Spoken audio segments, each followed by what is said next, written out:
सरस्वतनां शूलम्बातनो भीतिर्भद्रकाली नमोऽस्तुते इदक्को हविः व्रजननां मे अस्तु दशवीरक्को सर्वगणको स्वस्तये आत्मसनि प्रजासनि वससनि लोकसनि वयसनि अग्निः प्रजां बहुलां मे करोत्वन्नं पयोरे तस्माशु दत्ता। हे भोलेनाथ तेरी आरती गाओ, हे भोलेनाथ तेरी आरती गाओ, आरती गाओ स्वामी तुझको मनाओ, आरती गाओ स्वामी तुझको मनाओ, आरती गाओ प्रभु तुझको मनाओ, आरती गाओ प्रभु तुझको मनाओ, हे त्रिपुरारी तेरी आरती गाओ, हे त्रिपुरारी तेरी आरती गाओ।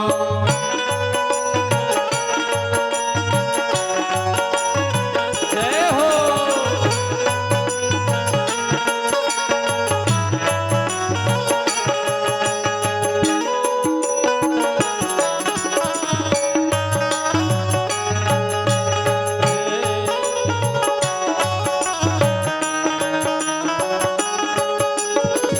अजर अमर तुम हो अविनाशी, अजर अमर तुम हो अविनाशी, आगमय गोचर घट घट वासी, आगमय गोचर घट घट वासी, सब रूपों को शीश झुकाओ, सब रूपों को शीश झुकाओ, हे त्रिपुरारी तेरी आरती गाओ, हे त्रिपुरारी तेरी आरती गाओ, अजर अमर तुम हो अविनाशी, अजर अमर तुम हो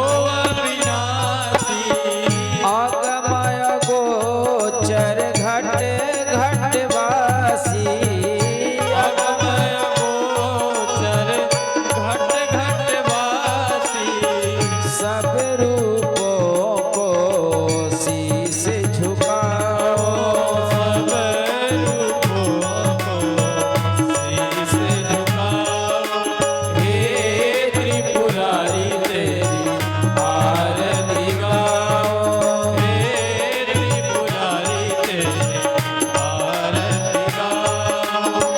जय शिव शंकर गंगाधारी, जय शिव शंकर गंगाधारी, महिमा तुम्हारी सबसे न्यारी, महिमा तुम्हारी सबसे न्यारी, तन मन से तेरे गुण गाओ, मन मन से तेरे गुण गाओ, हे त्रिपुरारी तेरी आरती गाओ, हे त्रिपुरारी तेरी आरती गाओ, आरती गाओ स्वामी तुझको मनाओ, आरती गाओ स्वामी तुझको मनाओ, हे त्रिपुरारी तेरी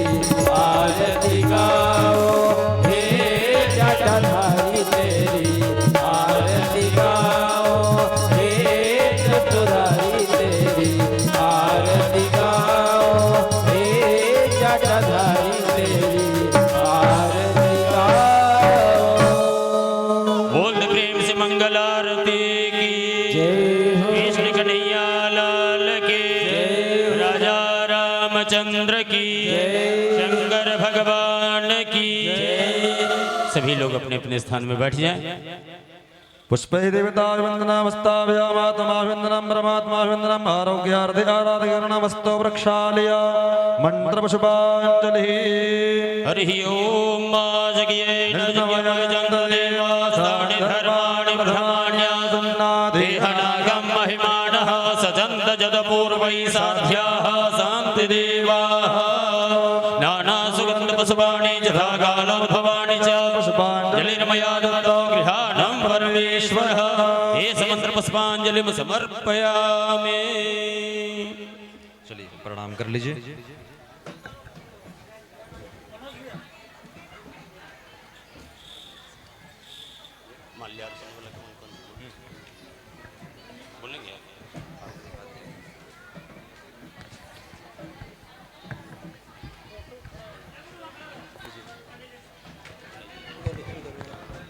हेलो, आज का मालार्पण करने के लिए इस प्रकार नाम है शांति देवी पति हुरो सिंह जी। जितना जल्द हो सके मंच में आने की कृपा प्रदान करेंगे। शांति देवी जी, काजल देवी नरेश साहू जी, काजल देवी पति नरेश साहू जी, समिता देवी पति संतोष गोस्वामी जी, जितना जल्द हो सके मंच पे आए और माला अर्पण करें। धन्यवाद। साथ ही बहुत ही खुशी की बात है, हम सबों के बीच पूर्व मुखिया जी हम सबों के बीच प्रस्तुत हैं। उनसे भी थोड़ा आग्रह करेंगे कि थोड़ा मंच पे आए। अच्युतानंद सिन्हा जी और तमाम भक्त सज्जन से आग्रह है कि आप लोग जो बगल में खड़े हैं कृपया आप अपना सीट को ग्रहण करें और प्रवचन को सुनें और पुण्य का भागी बने।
हेलो, साथ ही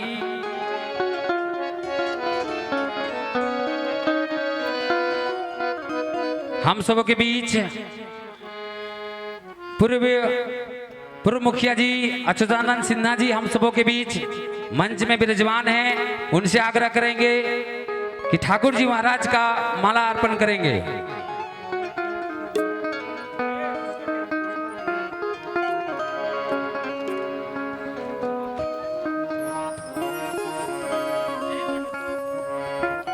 धन्यवाद। आप लोग ताली बजा के स्वागत करेंगे पूर्व मुखिया जी को। और अति शीघ्र स्टेज से जिनका काम हो चुके हैं अति शीघ्र स्टेज को खाली करने का काम करेंगे।